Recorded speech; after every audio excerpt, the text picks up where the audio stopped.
दोस्तों नमस्कार। मैं हूं राजकुमार सिंह। राजनीति भी अजब चीज है। एक दशक बाद दिल्ली विधानसभा चुनाव को दिलचस्प बनाने का श्रेय उस दल को है जिसका पिछले दो चुनावों में खाता तक नहीं खुल पाया।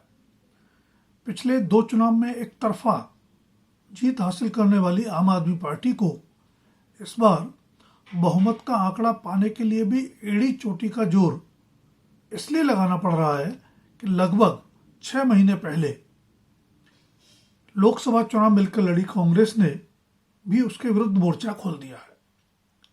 यह अलग बात है कि पिछले विधानसभा चुनाव में कांग्रेस को 4.5% से भी कम वोट मिले थे। दोस्ती के अचानक फिर से दुश्मनी में बदल जाने के पीछे की असली कहानी तो कांग्रेस और आप का आला कमान ही बेहतर जानता होगा, लेकिन दोनों एक दूसरे के विरुद्ध कोई कसर बाकी नहीं छोड़ रहे। स्थानीय नेता तो लोकसभा चुनाव के बाद से ही एक दूसरे पर निशाना साधने में जुट गए थे, लेकिन अब इसमें आला कमान की भी एंट्री हो गई है। कांग्रेस के पूर्व अध्यक्ष राहुल गांधी ने चुनाव प्रचार की शुरुआत सीलमपुर की रैली से करते हुए सीधा आरोप लगाया कि आम आदमी पार्टी के संयोजक एवं दिल्ली के पूर्व मुख्यमंत्री अरविंद केजरीवाल भी प्रधानमंत्री नरेंद्र मोदी की तरह झूठे वायदे करते हैं। अरविंद केजरीवाल ने भी जवाब देने में देर नहीं लगाई।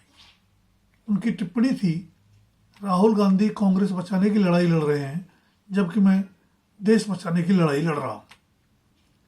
केजरीवाल को मोदी की तरह ही झूठे वायदों के लिए कटघरे में खड़ा करने से ऐसा लग सकता है कि कांग्रेस अपने दोनों विरोधी दलों यानी बीजेपी और आम आदमी पार्टी पर समान रूप से हमला कर रही है, लेकिन असल में उसके निशाने पर आम आदमी पार्टी ज्यादा है। शराब नीति घोटाले की शिकायत तो पुरानी हो गई। हाल ही में आम आदमी पार्टी की महिला सम्मान योजना की शिकायत भी कांग्रेस ने ही उपराज्यपाल से की।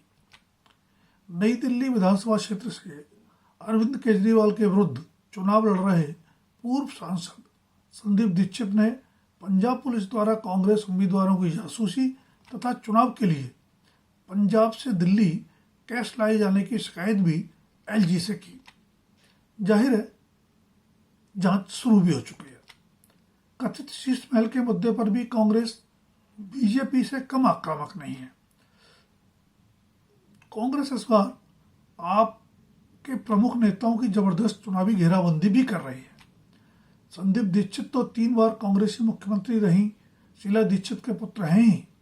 मुख्यमंत्री आतिशी के विरुद्ध महिला कांग्रेस की राष्ट्रीय अध्यक्ष अलका लांबा को उम्मीदवार बनाया गया है, जबकि उप मुख्यमंत्री रह चुके मनीष सिसोदिया के विरुद्ध पूर्व मेयर फरहाद सूरी को। खास बात यह भी कि कांग्रेस का फोकस उन 2 दर्जन सीटों पर ज्यादा है जो झुग्गी झोपड़ी और अल्पसंख्यक बहुल हैं।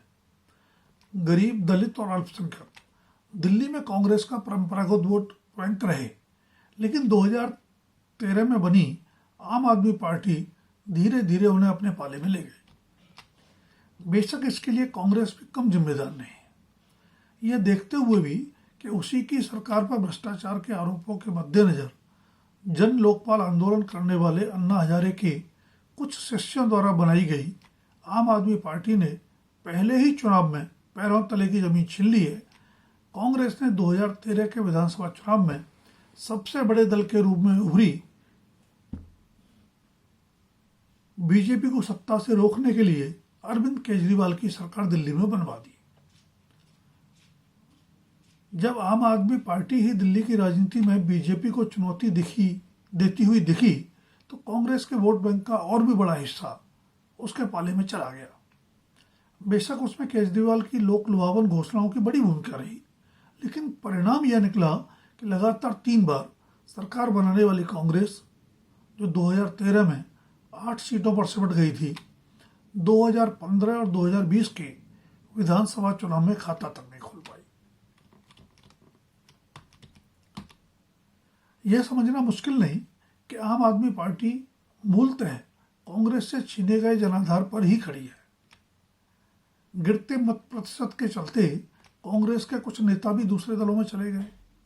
लोकसभा चुनाव साथ मिलकर लड़ने के 6 महीने बाद ही विधानसभा चुनाव में कांग्रेस के आक्रामक तेवरों के मूल में आला कमान पर बढ़ता यह दबाव भी है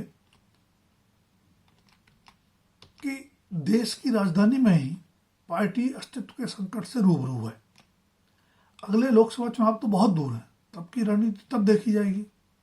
फिलहाल वक्त का तकाजा अपनी जमीन बचाने और खोई हुई जमीन वापस पाने का है, जिसके लिए इंडिया गठबंधन में मित्र छोटे और क्षेत्रीय दलों से टकराना भी पड़ेगा।